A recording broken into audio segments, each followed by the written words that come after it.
Part of the pre-truck inspection includes the sander box and the spinner.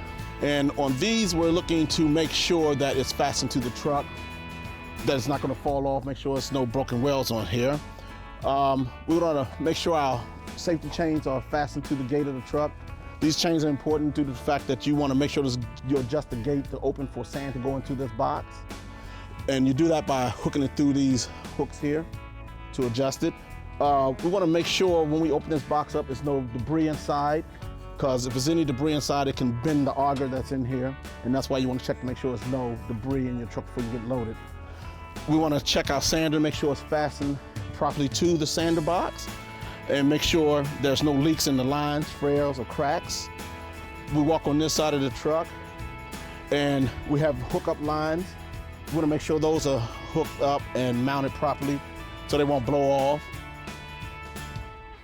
You want to make sure you empty this box at the end of each run to make sure you clean it out, because the salt will freeze below temperature.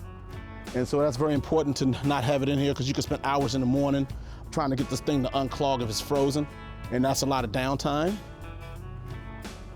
You want to check your brake lights and things, make sure those aren't cracked, make sure your turn signals and things work properly on there. Make sure your gate latches, which is on each side of the truck, make sure these work properly and stay latched when you get a load. You want to make sure your hinge point, one on each side of the gate, the pins are in properly, that's not going to come out. You don't want to ride down the road and this thing falls off. It's probably about 500 pounds or maybe more. If you're cowboying up, you break this piece of equipment, it's going to be down for a long time. So we have a piece of equipment that's not operational. So the job is not getting done. The schools cannot open on it in a timely manner with all the equipment broke. So we like to take your time and be safe. I would say for new people, ask as many questions as you can. There's nothing wrong with asking questions to learn more about what these trucks can do.